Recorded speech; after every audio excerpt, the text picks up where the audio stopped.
Hey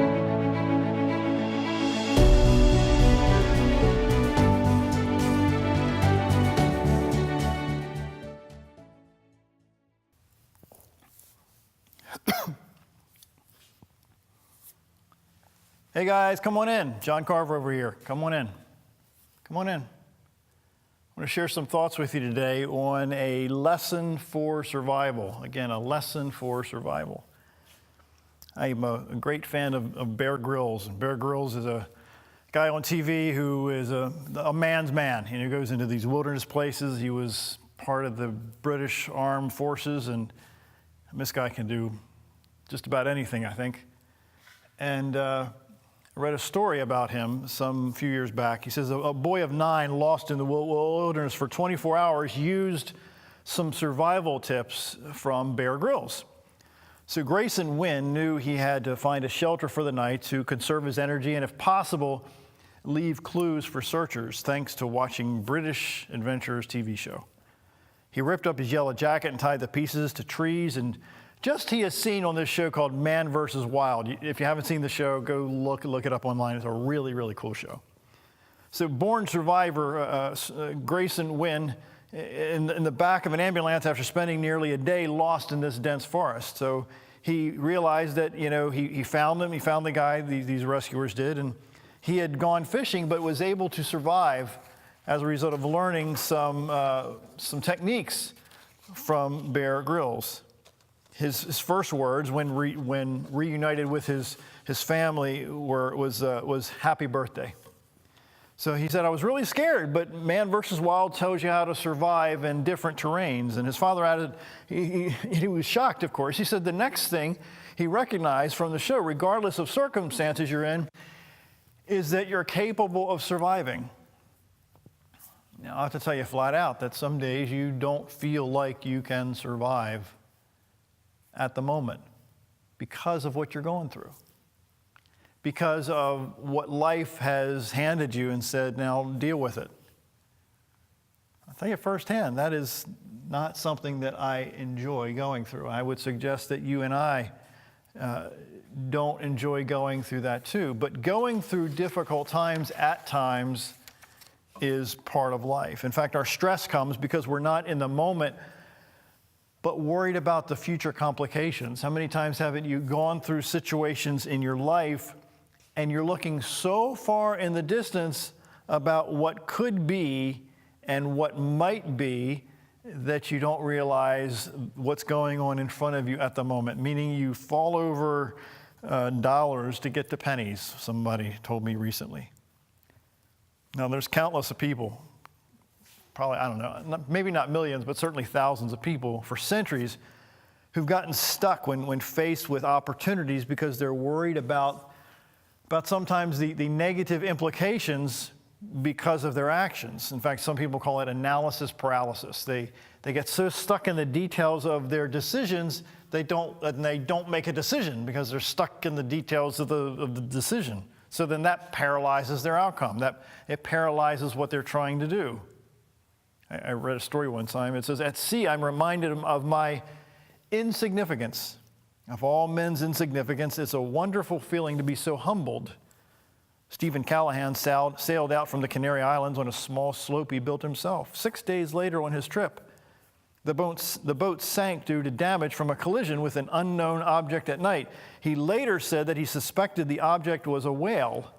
He escaped from the boat and onto a life raft that measured about 6 feet across. And then he managed to survive his rescue 76 days later. He was faced with the sharks. He was faced with sunburn and raft punctures and physical deterioration and mental agony. For food, you see, he speared fish and captured birds and barnacles, and he lost a third of his weight during this storm. And when his raft formed a leak, he managed to keep it afloat for 33 days until his rescue. He said, don't wait until everything is just right, because it'll never be perfect. Think about that. You and I sometimes are tempted to wait until everything is just right, when nothing is really ever just right. You stop and think about it. Life is not that way at all. In fact, some people have said that you need to get started even before it even resembles looking right in order to get where you're trying to get to in life. T. Harv Eker wrote, successful people have fear. Again, successful people have fear. Successful people have doubts. And successful people have worries, but they don't let these feelings stop them. You know how feelings can literally stop you in your tracks? I'm a perfect example of it because I tend to be a feeling guy, meaning that my emotions try to and successfully rule my life many, many days. In the Old Testament, in the book of Numbers, it shares a story about Moses. And Moses, for those who don't know, was a leader in the Old Testament. Many religions value him and place him in a very high stance in their religion. But in one particular story in the book of Numbers, a paraphrase of it says this. So God spoke to Moses and he said, send men to scout out the country of Canaan that I'm giving to the people of Israel. Send one man from each ancestral tribe, each one a tried and true leader in his tribe. So Moses sent them off from the wilderness of Paran at the command of God. All of them were leaders in Israel, one from each tribe, and these were their names. Now, I'm not going to bore you with their names because most of the names I can't even pronounce and they don't even really matter so much. So down in verse 17, this paraphrase says, so Moses sent them off to scout out this land called Canaan. He said, go up through the hill country, look over the land and see what it's like and assess the people. Are they strong or are they weak? Are there few of them or are there many of them? Observe the land. Is it plenty? Is it flourishing or is it harsh? Describe the towns where they live. Are they open camps or fortified with walls? And the soil, is it fertile or barren? Are there forests there, or maybe is it all desert? Is it good guys there, or is it bad guys? So he's trying to get very specific about what the land was like. So was it going to be an easy land to live in, or not? So the story continues down. So we skip down to verse 27. And so these guys came back after about a month and a half. It says, we went to the land where you sent us, and oh man, it's loaded, it's flourishing. It's got everything you could possibly need.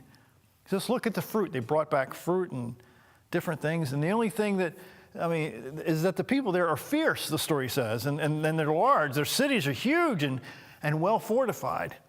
Worse yet, man, we saw some really tall warriors there, way taller than us, that there's no way that we can overtake them. So, in verse 30, this young man named Caleb, well, he wasn't so young, a guy named Caleb, he called for silence in front of the people. So he talked to Moses directly. He says, let's go up and take the land now, and we can do it. But the others in the crowd who were listening in on this conversation said, we can't attack those people. They're way stronger than us. There's a deeper story to that, of course, but sometimes it's really important for you and I to be careful who hears our doubt. Think about that a minute.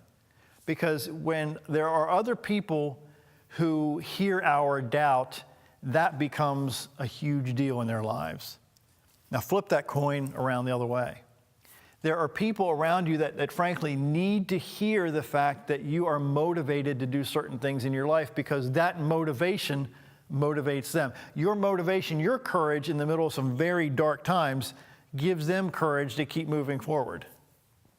Now, is it easy to do? Is it something that you have to consciously remember to do? I would suggest yes. You see, our stress comes because we're not in the moment, but rather in the future worrying about the implications of our choices. And I get that's a big part of wisdom. That is to think through things, to think through the process of things that you're going to do and why you're going to do it.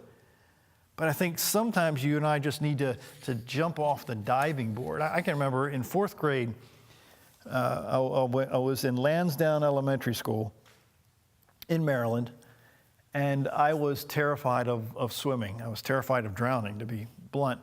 I don't know why. Well, I think I know why, but that's another sermon for another day. And I was afraid I was going to drown. And as part of the schooling, everybody went to the YMCA and took swimming classes.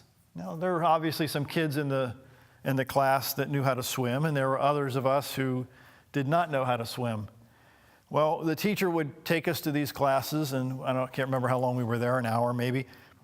And the teacher would, in my case, they would strap this styrofoam belt around me with these little, I can't even describe them, little square things of styrofoam to keep me from sinking because I was so terrified I was going to drown. So they put the things around me to make sure that I wouldn't drown. But I was still terrified I would cry. I was, again, 9 years old.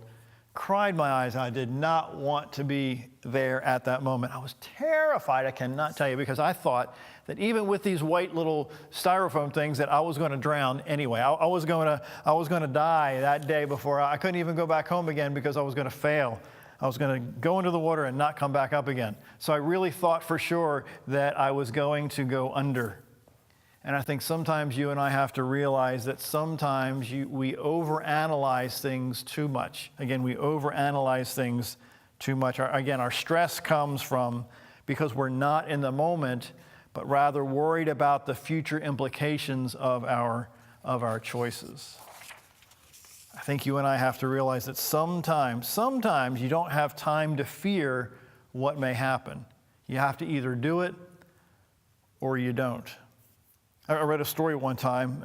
It says, when the wind's howling that hard, it's picking up spray right off the top of the water. There's so much spray you can hardly see anything, the story said. It's like being in a blizzard. In 1983, Tammy Oldham Ashford and her boyfriend Richard Sharp were on a 44-foot sailboat. They were en route to San Diego from Tahiti when disaster struck. They were battered by a Category 4 hurricane. Waves were as high as 50 feet and winds were fierce, blowing more than 160 miles an hour. The boat capsized and Ashcraft was knocked out below deck. She regained consciousness 27 hours later and discovered Sharp was missing. Alone at sea and mourning her boyfriend, things seemed hopeless. However, Ashcraft fought to survive. She used navigation by the stars and to plot her way to Hawaii some 1,500 miles later. She rationed food and cobbled together a mast and a sail, and she finally reached the harbor 41 days later. That's some tough times. That's sometimes when you need to focus like 100% of the time. Focus to get where you really need to get. Many people get stuck, I think, in fear and perfection, that it has to be just right instead of seizing the moment at the moment. How many times haven't you had that analysis by paralysis, that you want to get it right so bad that you don't move forward until everything's exactly right when nothing is ever exactly right? I don't care who you are. I don't care if you're the richest person on the planet. Nothing is ever exactly right. Joyce Oates writes, boxing is about being hit rather more than it's about hitting. Again, boxing is about being hit rather more than it is about hitting. Just as it is about feeling pain. If not devastating psychological paralysis, she says, more than it's about winning, that is to stand up in the middle of the pain. Do you know how hard it is to stand up in the middle of the pain? I'm telling you, it is agony to stand up in the middle of the pain. Our stress comes because we're not in the moment, but rather, I'll say this multiple times, our stress comes because we're not in the middle, or that we're not in the moment, but rather worried about the future implications of our choices. I love the author Seth Godin. Seth Godin, Godin, look him up. Awesome author, if you're really into really understanding how you think and how the world thinks. In his book, Tribes, he says that there's a common misconception about fear of failure. He says that the fear of failure isn't actually fear of failure at all. It's a fear of criticism. Yikes. Ouch. How many times haven't you taken steps forward because you are afraid of criticism? You're afraid of people picking on you because you fell on your face several times in the process of trying to do the extraordinary. Telling you, guess what? You are going to fall on your face multiple times trying to do the extraordinary. I'll say it again. You will fall on your face many times trying to do the extraordinary. So should that stop you from doing the extraordinary? I'm suggesting to you that it should not stop you from doing the extraordinary, because everybody who has done anything extraordinary has fallen on their face multiple times. That's the rule book. That's in the rule book, that you have to be willing to fail over and over and over again to get it right, whatever it is. Mark Twain once said, "Courage is resistance to fear, mastery of fear, not absence of fear." I would suggest that most of us choose not to take big steps in our lives or even consistent steps in our lives because of fear. Because we're afraid that what other people are going to think, they're going to judge us, they're going to think that we're doing what we're trying to do for the wrong reasons, tear us down. In fact, I heard an actor say one time when he was asked what he thought about all the negative reports that people are saying about him, he said, "I don't read them." You know how tempting it is to go reading the negativity and listening to the negativity of people that don't like you? I don't know what it is about us, but sometimes we do that. You know how illogical that is? How much that does not make sense most of the time? In fact, I'd say all the time. Social scientist Daniel Dennett once said, "In science, you make your mistakes in public." Again, in science, you make your mistakes in public. You show them off so that everybody can learn from them. This way, you get the benefit of everybody else's experience and not just your own crazy path through the space of mistakes. You know how tempting it is to try to make your mistakes in private? You think and I think that in order for you and I to get ahead, that we have to try to work our lives that we fall on our face in private, when that's really not how the best of the best ever get where they're going. They understand that if they want to get where they need to go, they need to be willing to fall on their face consistently and in public. But that's part of the process. We assume, at least I did for a long time, I assumed that people who ever made it big time must have been born with the right genes. They were born with some silver spoon in their mouth or some skill set that certainly I don't have. Or maybe they just tried harder and longer and worked their behind off more hours a day than I ever even thought about or you ever even thought about. Maybe that's a big part of it. Maybe if it works for them, maybe it might work for you too. Why is it then that most of us think that we have to get it right the first time every time? Again, why do most of us think that we have to get it right the first time every time? I thought that as a kid. I don't know why. Maybe I'm just slow. I don't know. Why did I think that if I didn't get it, whatever it was, the first time must have meant that I wasn't meant to get it? Does that make any sense to you? I mean, why would any average IQ human being think that? That's what I thought. I thought that there were other people in my class, in my school, that were born with better genes or a better level of intelligence, instead of realizing that maybe they stayed up later at night studying, or maybe they studied period when I didn't really like studying. Think about that a minute. So if you think about the people who've excelled, maybe they pushed so hard consistently, that's how they excelled. Not because they were born with any different set of skill sets or at all.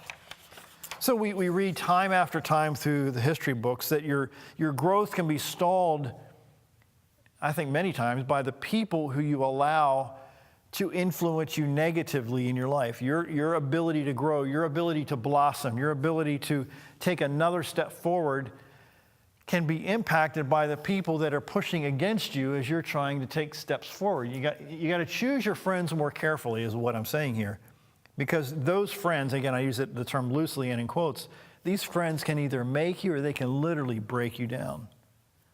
I don't have an answer, but I at least not all the answers, certainly. In fact, these days, I don't think I have any answers, honestly, most days. But I do know this, that like what Everett McCoy said, he says, when things don't happen as quickly as we think they should, we have a tendency sometimes, he says, to second guess our own value, to second guess, if you have what it takes to get the job done. Sometimes he says that we get disillusioned and want to give up, and then we compare ourselves with other people and then look for that pat on the back from others instead of looking in the mirror and realizing that if you're going to get where you're trying to get to, that it's only because ultimately of your effort and the time and the energy that you place into what you're trying to accomplish. In fact, he ends with, then you try to convince ourselves that we have it all, that maybe you don't need anybody else in your life. So there's that extreme. People who think that they have what it takes, and other people who don't think they have what it takes. I dare say that, as one book said, that it takes a village to raise a child. I think it takes a village of wise people to create human beings that will do great things in life. That is, you have to surround yourself. You have to recruit people in your life that you can sit on their shoulders, so that one day people will sit on your shoulders, and the path continues. That your path, your journey will continue to impact people around the world. Our stress comes when we're not in the moment. I'll say it 5 or 6 times. When we're not in the moment, but rather worried about the future implications of our choices. I cannot tell you enough times in my own life when I did not understand why I chose to do a certain task for somebody else. It didn't make any sense at the time. In fact, it was quite illogical. In fact, sometimes it was a little expensive. It cost me some money to do what I decided that I felt like I had to do for somebody else, when I didn't know why I was doing it for somebody else, because I didn't really even know the specifics of why I was doing it, but I did it because I felt like somebody needed it. And then looking back over a number of years, I realized that because in our situation, we wanted to make a difference, then multiple people's lives were touched as a result of a selfless act.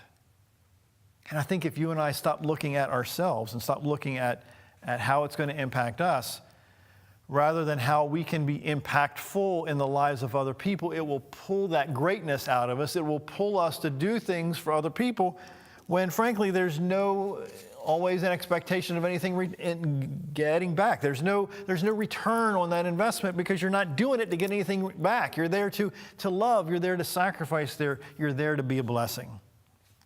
Someone once said, whenever you see a successful person, you only see the public glories, but never the private sacrifices to reach them. Let me share it again. Whenever you see a successful person, you only see the public glories, never the private sacrifices to reach them. I'm telling you, read the biographies. Read biographies of people who have been there and done that, who've achieved great things, and you're going to find secrets about them that you never knew. Because most people who've succeeded in some form, they don't share their journey. They don't share their struggles. They don't share how many hundreds of times they've fallen on their face to get where they are. They don't share that. But if you read their books, if you listen to the words between the words, the lines between the lines, you know what I'm saying? If you read that, you're going to see that they were able to do things because, and find those becauses, because those becauses can give you the courage to keep doing the things that you want to do in your life. I can't remember who shared the story, but it says, judging by my degradation in the last 24 hours, I'll be surprised if I make it until Tuesday, the story says. Could you amputate your arm with a dull knife to survive? You see, Aaron Ralston could, and he did. On May 1st, 2003, an 800-pound boulder fell on his arm and trapped him in a Utah canyon wall. And after being stuck in the same spot for 5 days with food and water supplies almost gone, Ralston took desperate measures to ensure his survival. He used the boulder, listen, this is gross, to snap his bones. He then used his 2-inch dull pocket knife to agonizingly cut the tendons and muscles of his arm that was trapped. The cutting process took about an hour, and he finally was free from his boulder. He rappelled down a 60-foot wall and walked midday sun back to his car. On the way, he was found by a family and given water while rescuers were on the way. A film was made about him called 127 Hours.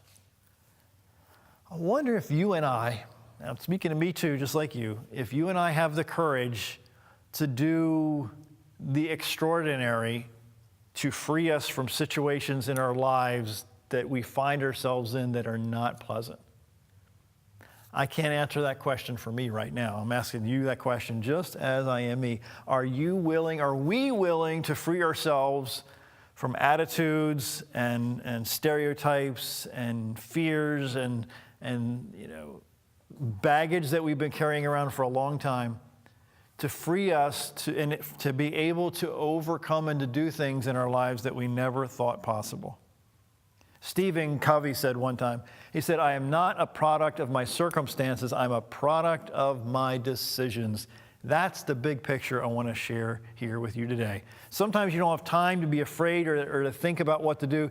You need to just do for the sake of others. You need to be a blessing to other people that may not be able to pay you back. I'm asking you to make a difference in people's lives, to look for opportunities to serve others, to find ways to serve others, to create ways to serve others, and you're going to find a life that is just crazy extraordinary, because then life is not about you at all. It's not. Because once you start serving others, and I'll be very candid, there's not a whole lot of time to focus on you or focus on me, because your focus is on everybody else. And that's not always a bad thing. So I appreciate you stopping by today. Appreciate you hearing me out. And I hope a couple things that I shared here today will remind you to look at life a little differently. Thanks for stopping by. I appreciate it. I'll see you next time.